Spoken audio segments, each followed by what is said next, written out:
Welcome back, everybody, to the Natty 19 podcast. I'm Jonathan Marshall. I'm here once again, full crew. Howdy, howdy.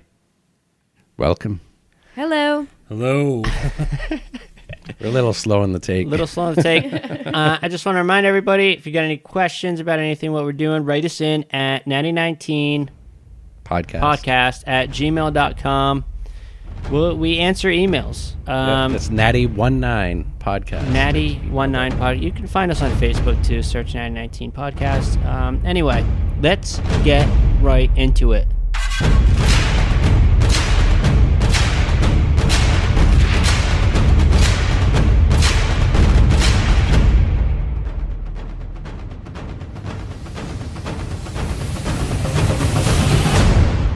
We left off last time at Camp Vengeance.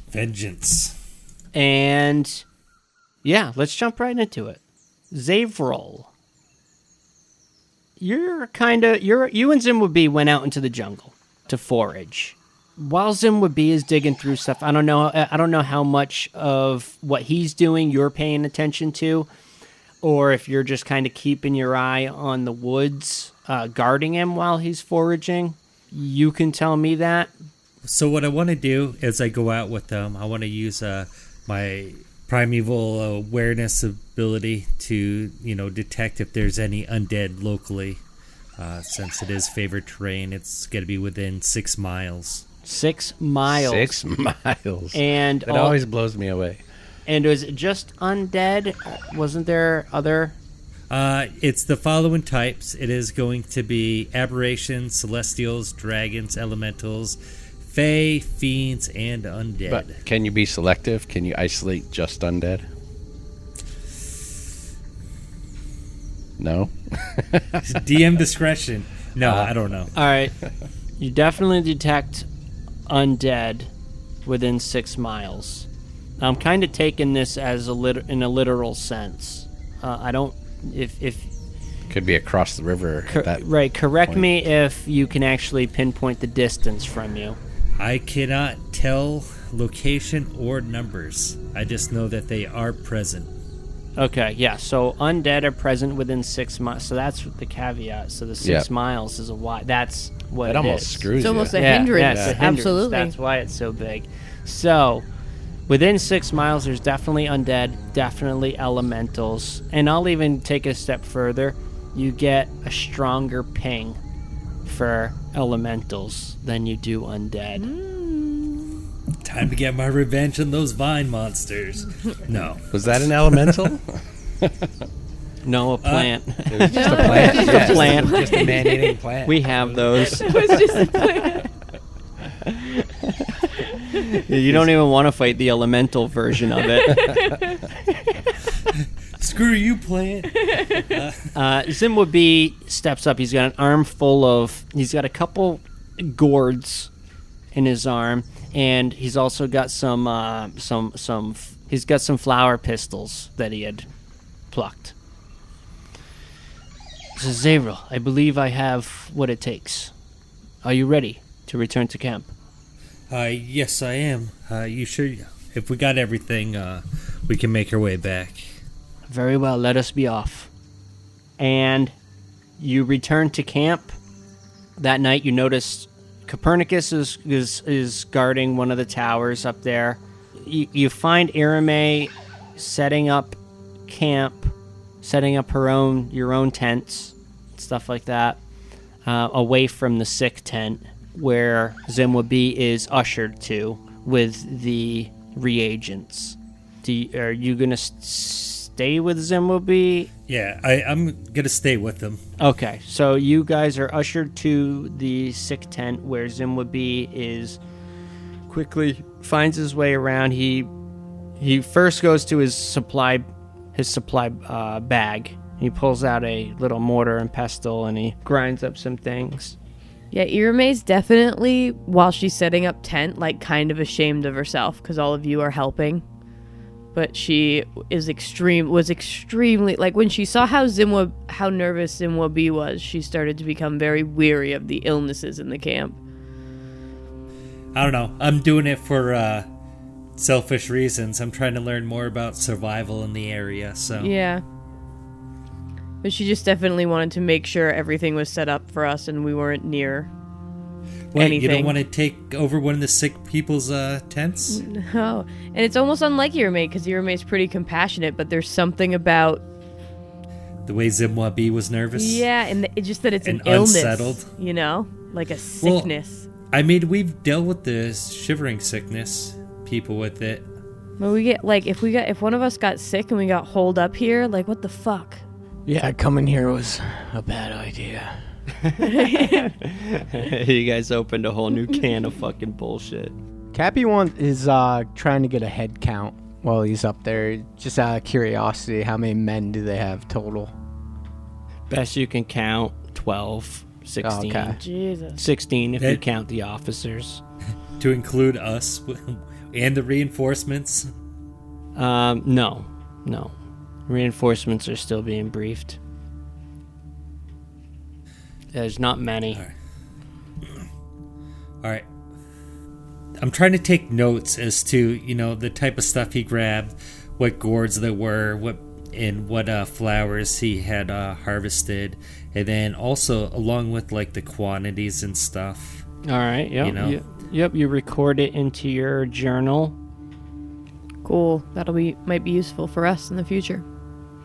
You notice in the flowers once he gets them, it's not actually, once you get in there and you start watching him, you notice that it's not actually the well, wait a minute.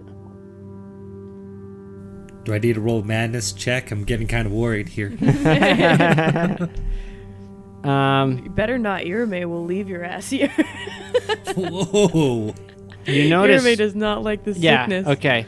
So as you're watching him, he takes out some the flower pistils and the gourds and everything. He's mixing up, and out of a pouch he pulls out these little beetles. Well, they're not very little at all. They're about the size of a golf ball, maybe. A little bit bigger than a golf ball. That's a big beetle. Pulls out 2 of them, and he says, "I just hope these are big enough."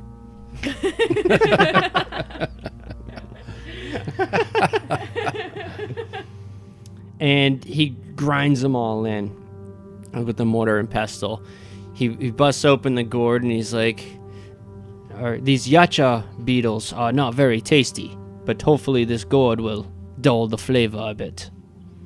And then he gives it to the men with the mad monkey fever. Now, Irma, you're still setting up camp. Is anybody with you setting up the No, camp? I'm alone. I was actually just saying Irame is a bit ashamed of herself for not helping the camp when it's really in a time of need, but the illnesses and the way Zimwabi reacted to seeing them made her very nervous.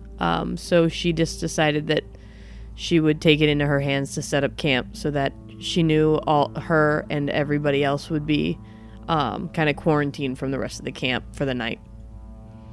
Okay. Yeah, the night, I don't know what else is for this night anyway. I mean, everybody's kind of doing their thing. Once you were relieved, Kapernicus, while you were up there, you noticed Irame was setting up the camp and everything like that, of where you guys are going to be staying, within the walls anyway. Zavril, Zimwabi, you guys return to where you guys are going to be sleeping. Assuming that, we're going to kind of keep our own watch, is that something that we would do in here, or do you think we're just going to sleep and trust the order? Well, I would assume we came here so that we could all rest. I mean, that's the only real benefit of it at this point is that we have other people taking watch for us. Okay, that makes sense. Yeah. But before we settle down, Quincy does want to grab Copernicus's ear, and he'll maybe approach Copernicus and hold up his staff, and he'll say, Copernicus, if you're still interested in helping me with my project here, I do have to go. Maybe I could wander around. Maybe I could find it within camp, but I do have to find another little piece. I would like to talk to you a little bit. What can I do for you, Quincy? You worked on the docks in Baldur's Gate, yes? Yeah, off and on for a few years. And I'll just excuse myself from the rest of the party while Kapernicus and I, this is a private conversation between Kapernicus and Quincy. I knew my grandfather, but I didn't know him for very long. I was very young when he passed away. But he was somebody that I loved dearly. Was that Fingers, Frankie? Frankie Fingers, yes, you remember. In passing a few times. Did you have any interactions with my grandfather? Even though my father would have us believe that he was just a humble dock worker and that he lost his fingers in a docking accident, I've always been under the impression that there was a little more to the story. Well, there definitely was. Frankie was actually the one who introduced me to the Thieves Guild, Quincy. Wow, there was more to the story than I would have imagined. But it is not surprising. No, I'm pretty sure he didn't lose his fingers at the dock. When my grandfather left the family's farm to go to the city, he wanted a different life than backbreaking and long days under the sun. And I do believe he did look for shortcuts to his solution. And my father, though he can be stern, he was maybe a little bit more wise than my grandfather. There are no shortcuts in life, no matter how hard we try. I couldn't have said it better myself. You see, though, my grandfather, his days at the dock ended when my father learned how to move forward in life in a more honest way and to provide for the family. And when my grandfather passed away, and he taught us many things, when my grandfather passed away, it was heartbreaking. It created he was the one who made our family what it is. He brought us out of the country into the city. It was because of him that my father became educated. And when he passed, it was a rift. It was something missing. Well, no man is perfect. And it sounds like he tried his best for you. I don't hold his past against him. But I do think there is something to be said for recognizing the light that a person who walked upon this planet had brought while they were living. And maybe, if I may be so bold to say, maybe there's a wisdom in recognizing that their time has passed. And, well, for my grandfather, it certainly was. I see. Anyway, I don't think I'm going to find what I was looking for here. And he gestures around the grounds around them. But I think it's about time to return back to camp. Yeah, I feel coming to this camp, curiosity killed the cat. I say we get out of here as quick as we can. I agree. I found what I was looking for here. Kapernicus will put his hands on Quincy's shoulder. I understand what you're saying, friend, but my fate has been decided. No man's fate has been decided. We do have a say. We'll head back to camp. That stressed me out. It stressed me out, dude. Oh. So your grandfather introduced me to the Thieves Guild? Does that work? What the fuck? It's canon now. It's perfect. It's perfect. Let it be morning. Yeah, I was gonna say. So what? So are you guys? Did you guys decide you were gonna keep watch? No. Or No. No, think we're we're all gonna gonna take rest. advantage. We decided at this point, absolutely the only advantage to being here really is So because we don't know Quincy. We don't know Quincy has Yeah, Quincy made had- a step in a good direction. So at this point, the guard is really all that benefits us here. Yes. Well, one by one, each of you wakes up, and it's morning. Zimwoodby is already starting to break down the camp. As a matter of fact, Irame is helping him. She is anxious. What day is it? It will be hammer 6, I believe. It's 6 hammer would be Six the hammer. proper way to say it. Irame is helping Zimwabi. She's anxious to leave. It's kind of out of character for her, but once again, Yeah, the so- illness is... Yep, while you're helping, he kind of whispers. He says, Irame, I have been uncomfortable ever since setting foot in this camp, if I may say so. I am relieved to hear you say so, friend. I have been ashamed of my want to leave, especially when they're in a time of need, but I would be lying if I didn't tell you that the illnesses make me extremely nervous. He chuckles a bit and he says, I understand. It is not necessarily the illness that makes me uncomfortable. Zimwabi has seen these before. He knows how to deal with them to some extent.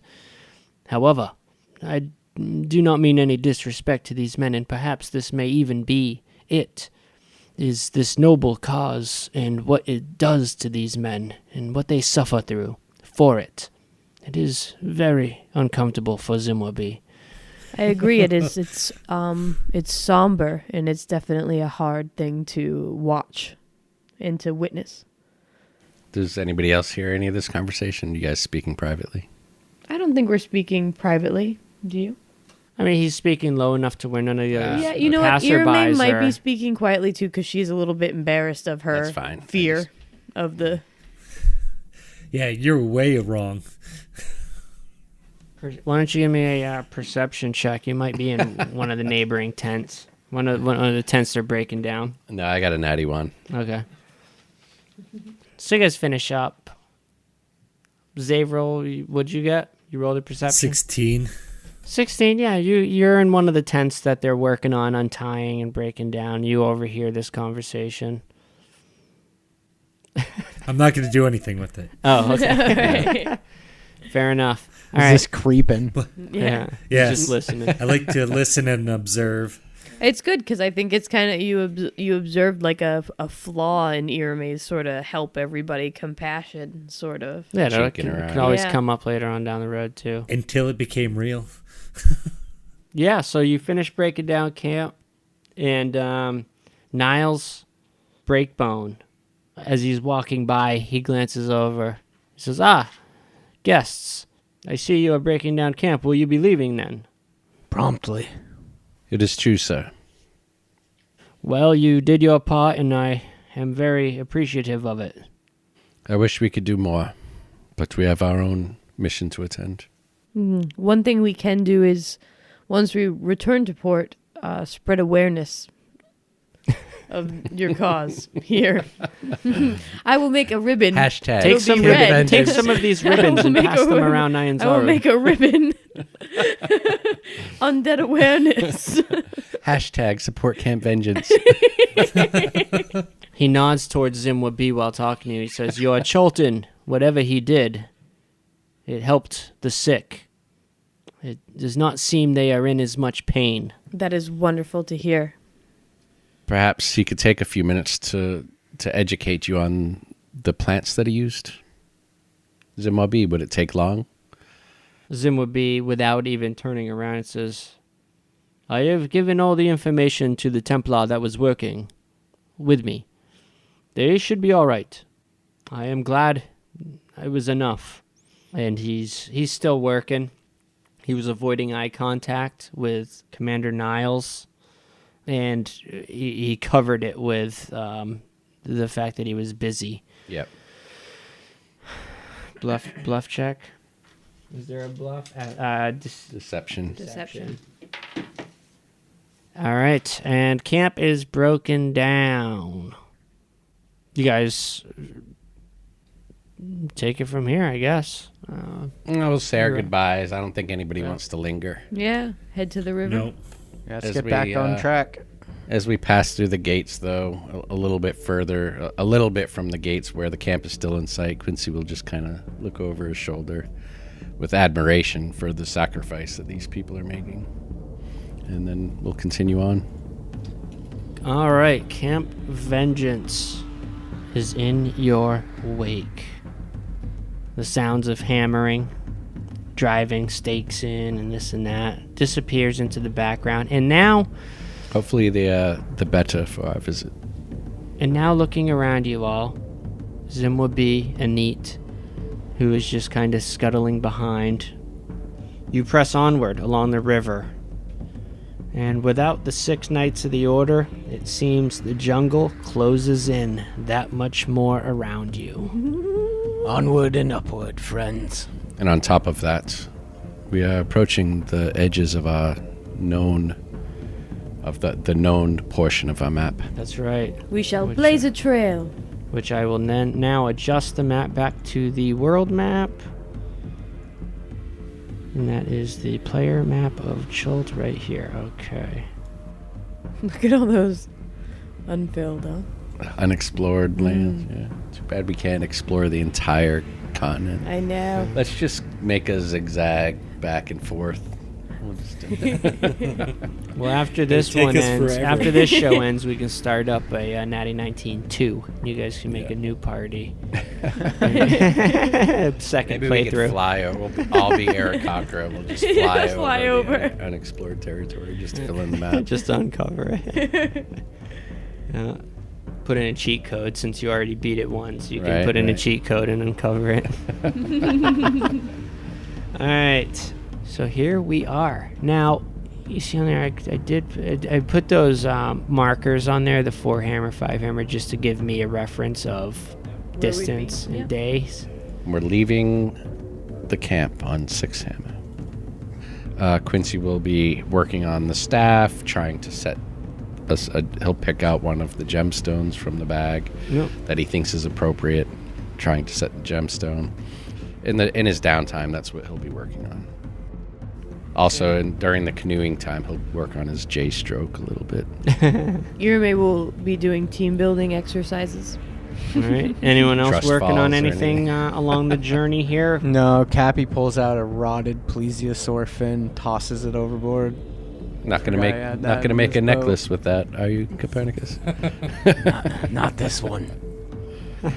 Wanted to make a soup, but forgot about it.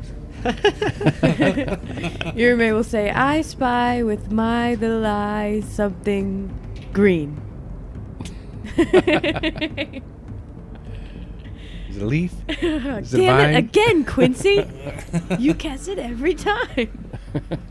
Camp is just about broken down, and you're enjoying a warm cooked breakfast consisting of foraged eggs and fruit. Let me uncover some hexes. That's what everybody's Must here be for, using right? up It is uncovering It the is. map. I love this map. We must be using up some insect repellent, Yep, going through supplies. 1 use a day. 1 use per day, yep. Alright, so where that little icon is, to the south of Camp Vengeance, the little Zimwood B picture, yep, that's where you guys are. So let me go ahead and... How much distance is a single hex? I think On the river, That no, was on the half a river, day. on the river in a canoe, you move 2 hexes a day. Hexy. but is it like, is there a mileage associated with it?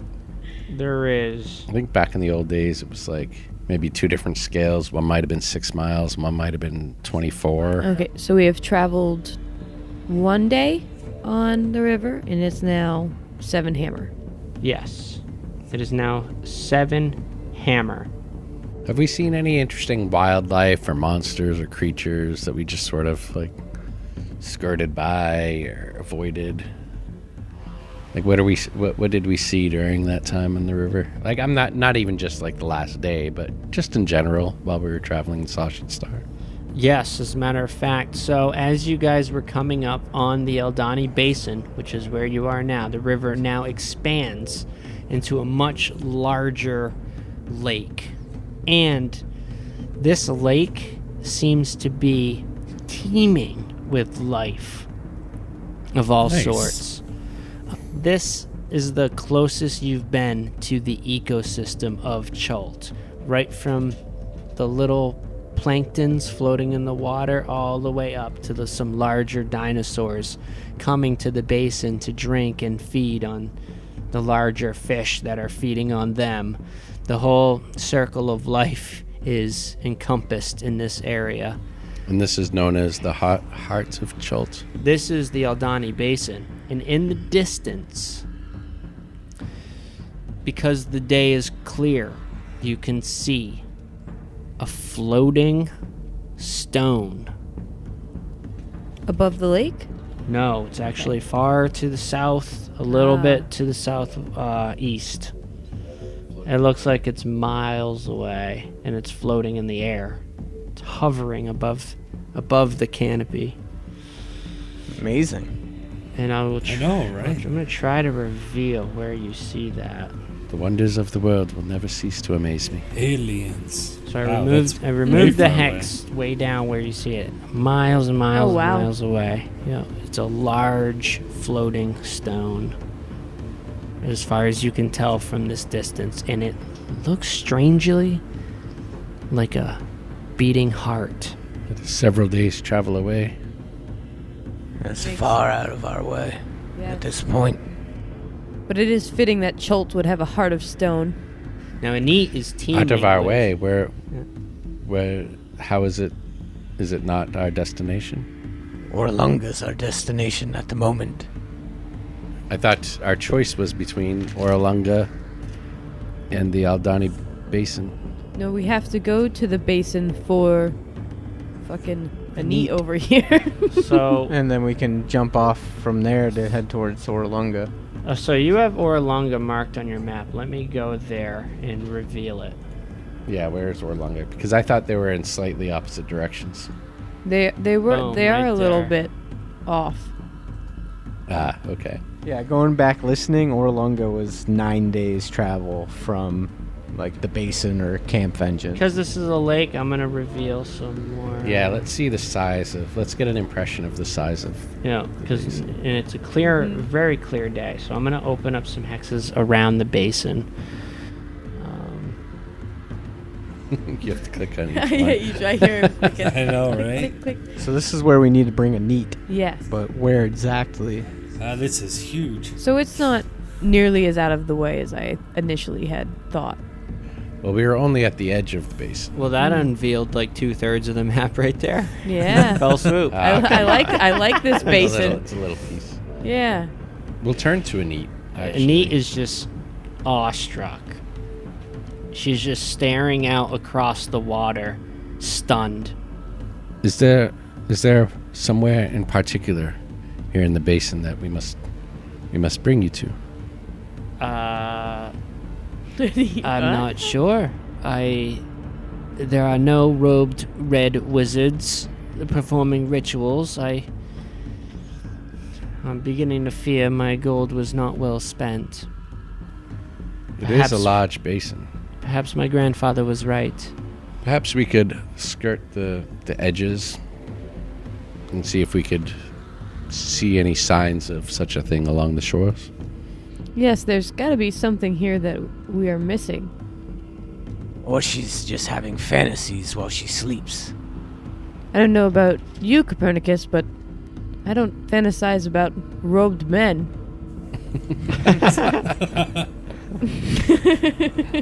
Ouch. Anit, do you trust in your vision? I have been dreaming of this image every night for weeks now. Tell me, I Anit, swear Severus was telling me something. is the floating stone in your visions that we see in the far distance? She peers up at it as if for the first time, as if not even noticing it when you guys were first noticing it.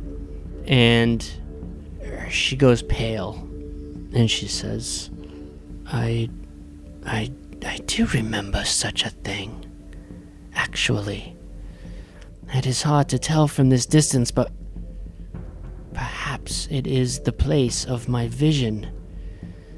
I would know if I were closer and there was a large tree growing off of the top of it.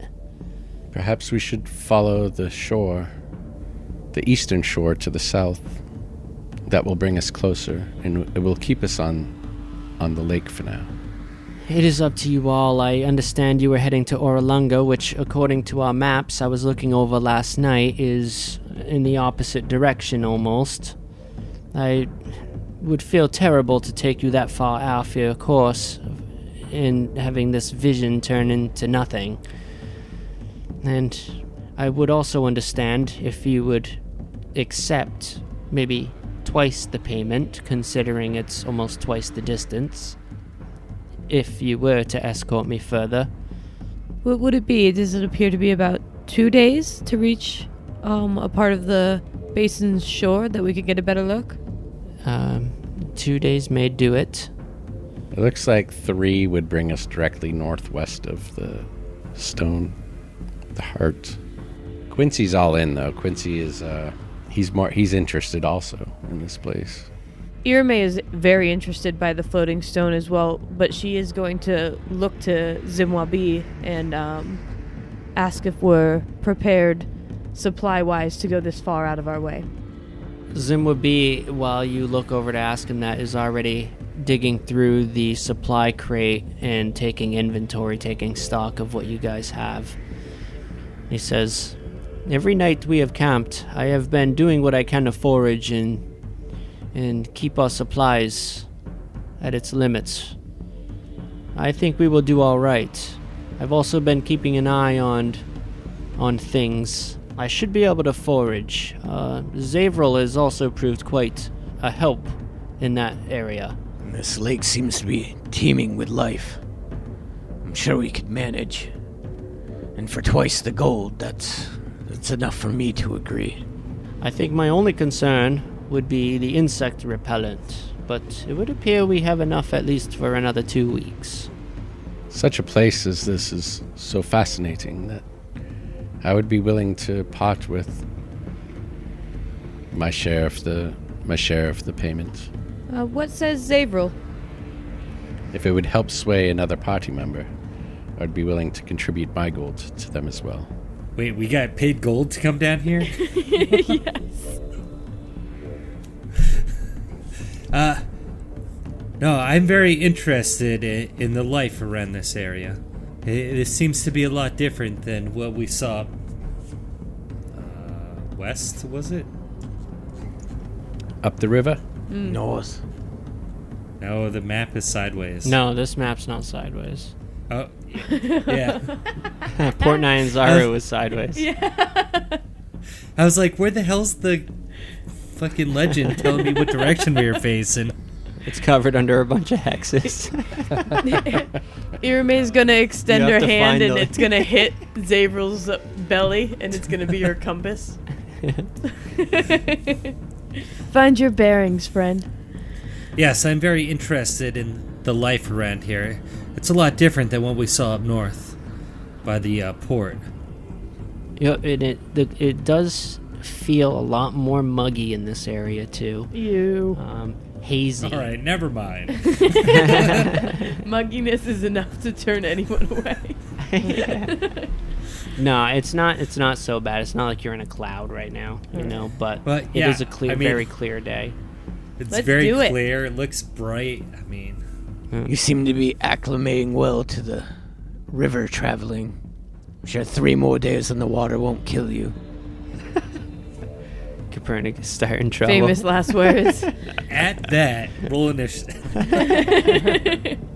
At least you don't have to deal with the tossing and turning of the ocean waves. Look, Devitas threw this on us last minute. So if worst case scenario, we'll go to Oralunga some other time. Irme doesn't say anything but looks disappointed at the thought. What? Refresh my memory. What was the mission to Oralunga about?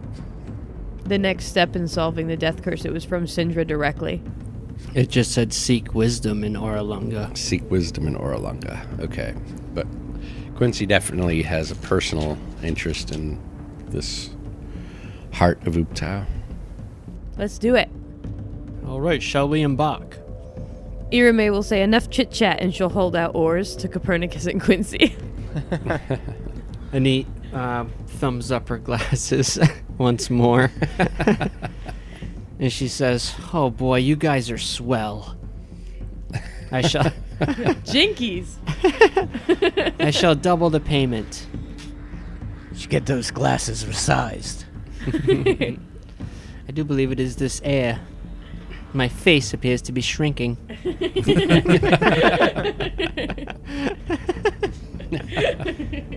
Is that happening to any of you lot? So you guys embark It was 7 hammer, and it was the beginning of summer. It was the beginning of the day, right? Yeah, it was our When you morning arrived, yeah. conversation. So, at the end of the day, when you break to make camp, You notice half your supplies are missing. Yeah. passive. Copernicus got dysentery. Passive perceptions you need to know? Yeah, I don't have them right now. I don't know. Quincy is 12. 13. Okay. And Copernicus? 11. Copernicus, you fool. My passive perception is 12. 12? Okay. Oh no. All right. I was hoping it'd be somebody different. That was some classic DM shit there. So as you guys are setting up camp and doing the rituals, Zavril, Dun dun dun. you take a moment to just catch your breath. You know, you've been hard at it. You get this sinking sensation that something isn't right. Your hunter's senses are tingling, and as you feel there is something unnatural in your presence. Pretty much right as you come to this conclusion, the large collection of stones near where you were resting, one of the stones shifts slightly, and then you see almost instantly the rest of them start to shake and vibrate. In this instant, as you're trying to piece it all together, and then it clicks in your head, and at that moment where it clicks, the rocks come together and form a large humanoid creature that you have come to be familiar with as an earth elemental. Roll for initiative. Yeah. Yeah. Every time I go to roll for initiative, I instinctually go for a D10. Natty 19. Nice. Yeah. It's perfect that Zavril noticed it, though, because he pinged on it. Yeah, I did ping on it. Yeah. So Quincy, what do you got? That would make it a 23. Copernicus. A 14. Zavril. Bear with me. I'll give it to you here in a second. All right. Iramaze is a 6. That might be a record low. It's not. Oh, there we go. Nope. Let's not talk about that. 5 for Zavril. No matter You what, get I always beat bonuses. Zavril. Zavril got a 5. I was too in shock watching this. And, ooh, gotta add Zim with B. Everyone, watch out. Where did I put my whips? Oh, there they are. Yeah, Copernicus will push a neat to the back and tell her to get down. She's like, huh? What? Oh. Drops down to the ground. Glasses fall off from a break. Irame has a glass repairs kit, so it's okay. Word. I knew I detected the presence of elementals. We're on our way to a floating rock, so I guess it makes sense. It does make sense. Round 1. Quincy. Is there a check that I could do to determine whether or not this creature is intelligent? Maybe insight or investigation. Nature. Yeah, maybe any of those 3. That would be a 12. A 12 tells you that, by the looks of it so far anyway, you've only had your eyes on it for a few seconds at most, and you don't really see much in the way of intelligence. It pretty much just formed, and now it's kind of heading towards Zavril because he's the closest. Okay, then Quincy will use his bardic inspiration, and he'll choose Zavril. All And right. he'll say, Zavril, never fear. I've seen you face far more terrifying opponents. And that would give that gives Zavril a d6 that he could use for either an attack or saving throw. You could use it after a roll. Do you remember all this, Zavril? Yes, I do. Okay. After a roll, you have plenty of time to decide when to use it. It's within 10 minutes. At you calling out those words to Zavril, Zimwabi shoots up, and he sees the commotion now. Says, "I have never seen such a creature." And he reaches down and grabs his Yakalwa, kicks it up, and catches it in his hand. It's nothing more than a pile of rocks. Copernicus. How big is this creature? Large. Okay. Takes up 4 squares. What's its reach? Just real quick. You don't know its reach. Okay, sorry. And are we, like, the shoreline? How close am I to the water? The water is about, let's call it 20 feet. 25 feet. Copernicus will... He's got to summon his sword. Unfortunately, that's going to take an action. And then he is going to cast... He's going to cast a hex on the elemental. Okay. Hex is out. And he'll hold his ground with a neat behind him. All right. Copernicus, guarding a neat, summons his sword, recites a dark incantation. What does the hex entail? I deal an extra 1d6 necrotic damage to my target whenever I hit with an attack. Also choose one ability when you cast a spell. The target has disadvantage on ability checks made with chosen ability. Remember that? Oh, wow. So which ability are you going to choose? Disadvantage to strength. Yeah, that's what I would have chosen. Really? I don't know. It seems like it would be a strong creature, right? Right. Next up, Irame.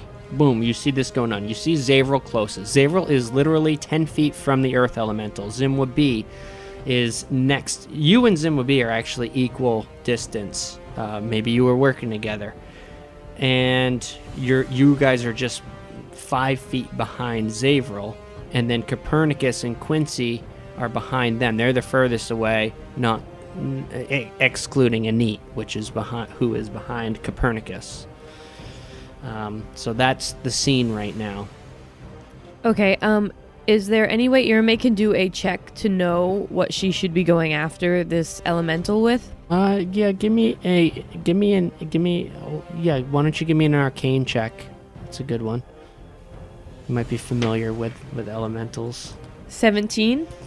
17 is pretty good, so let's do... Even if I just know what not to use. Yeah, you know that it's resistant to most mundane attacks. Yeah, that's a pretty good. That's All a pretty right. good chunk So of Irma information.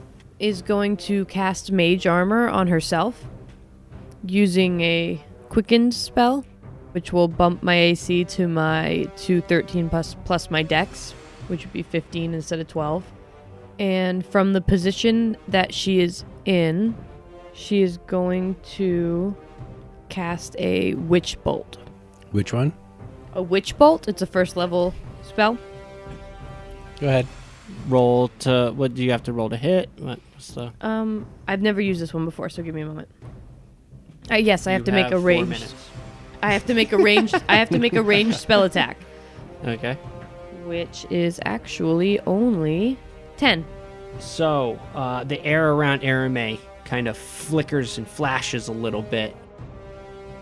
Around her, image kind of shimmers, and then she turns around with the quickness and flings out this magical spike of energy, and it looks like it's heading in the direction of the Earth Elemental. It veers off a little bit and then comes back and hits him, and it just kind of falls off of him. It doesn't stick into it. It doesn't look like it was enough to penetrate his natural armor. Gotcha. Next up This might be a tough opponent. is Mr. Zavril Dawntracker. Now, you know, based on the battlefield, that this thing is gonna be coming after you. Next. So there's 3 parts to what I want to do for my turn. The first one, I am going to actually try to get more information. I'm actually going to use my Hunter's Sense as a bonus action, which will give me damage immunities, resistances, and vulnerabilities. Okay, so you are giving yourself resistances, or you're trying to discern its resistances and vulnerabilities. That's what you're doing. Yep. You discern that it is vulnerable to thunder attacks. It's Alright. resistant to bludgeoning, piercing, slashing from all non-magical attacks. It's completely immune to any kind of poison attacks. Do you also know condition immunities with that? It says I immediately learn whether the creature has any damage, immunities, resistances, or vulnerabilities, and what they are. Damage immunities or damage vulnerabilities? Okay, but it doesn't say anything about condition immunities. Nope. Okay. I'm an asshole, aren't I? No. All right. It's just damage in regards on how to hurt it. All right. So with that, I am also going to kind of like backtrack towards the water. And while I do that, I'm going to be looking around to see if there's any other mounds of rocks. And during my movement action, I'm going to take out my whips from off my side. All right. So how you were... There was a 5-foot gap between you and the earth elemental. How many? Actually... Oh, I thought it was 10. He was 10 feet away from you, but that place... I think that only makes a... Yeah, because your range is 10 on your whips. So you're at max range. You started off the fight at max range of your whips. There's only a 5-foot gap between you and him. Right? Right, you're 10. I hear what Jay's saying. So You're you're 10 not- feet apart, Right. but there's a 5-foot square in between you. Yeah. Yeah, gotcha. So are you going to try to move? I will try to move, I guess, within 5 feet of the water. So, 20 feet. You move 25 feet and... I'm sorry, 20 feet. As you go to move, it provokes an attack of opportunity. Because this thing now you discovered has a 10-foot reach. He is going to slam one of his massive stone fists down. It's going to be armor class 19. That's a hit. Ooh. Can't take much more of that. It's going to be 20 points of bludgeoning damage. Jesus. Damn. Boom. All right. Belts you right in your back as you're as you go to reposition closer to the water. And now you realize once again you made a fatal error in judgment. You forgot the possibility that this monster has 10-foot reach. Right? That makes sense. It is a large creature. So does that bring him back down towards me and Quincy? Because I thought the water was 20 feet behind us. No, the water is 20 feet to the right of you guys' situation. Okay. But it kind of loops down, so it's okay. So the I gotcha. water elbows down. So Zayril was going this way. That was his closest route to the water. But So you're Zayril coming going down. which way? Zayril was traveling. East? Let me West. turn that west. I would have had to have gone west. Yeah, Zayril was heading west. I don't think it'll. I think you'll be all right. I mean, as far as the details of that, anyway. Unless you were trying to flee back to the canoes. We may have to. Yeah, we may have to. That's Though we have camp kind of already started Right. here. We would be leaving You'd a lot be abandoning behind. all your supplies. Does that conclude that your makes turn? It spicy, doesn't it? Well, Not in a good way. you didn't give me the description. Were there any other rock piles that we could see? You don't. I mean, you see other rocks that We're looks. suspicious of all rocks. Yeah, there's definitely other rocks and stuff, but none that are moving right now, other than But like no piles, I guess. Like there's piles. There's piles. Okay. It's kind of that kind of terrain. The earth elemental blended right in. Was the All earth right. elemental a slightly different color than all of the other rock piles? Yeah. all right. There's a And higher then my texture. last actual action for the turn is I'm going to cast Slayer's Prey on the elemental. Slayer's Prey is out. Zavril took some damage. Next up, Zim will be seeing Zavril in peril, charges up to the earth elemental, swinging jabbing the Yakoa. I'm gonna make sure I yell out the information which I assessed about the elemental as well. You're telling him to hit it with thunder? Yeah, thunder, don't use poisons, and the thing's got a 10-foot reach. Sting hit me from 10 feet away. Also, saw. magical weapons. we saw it. He hears you, but still lunges with his Yakoa. You haven't seen Zimwabi have any other abilities other than he doesn't have any thunder magic and shit. Zimwabi actually nails it, and you see it actually chips off some stone here. First blood. Zimwabi's the man. He is. Yeah, he nails it with that Yakoa, and chips of stone fly off of it, and now it's the Earth Elemental's turn. And unfortunately, he's looking straight now at Zimwabi. No, Zimwabi. And the Earth Elemental takes its attention from Zavril, whirls around, and in the process of whirling around, slams Zimwabi, hitting and hitting. This could be the end of Zimwabi. of Zimwabi. Whose bright idea was it to come over here? All right.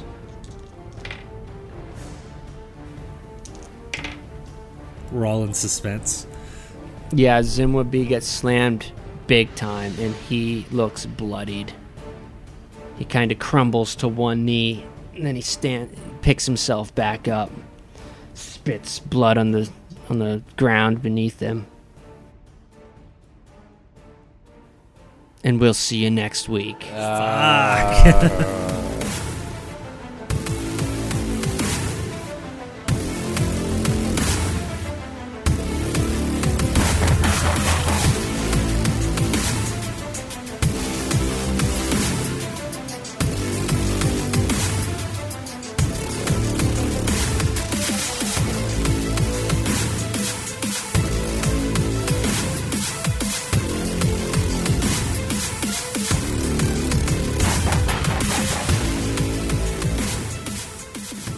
Looks like Erame is calculating hers. I think she's looking for a character sheet. I didn't think I would need my You character bet. sheet. You didn't have your character sheet?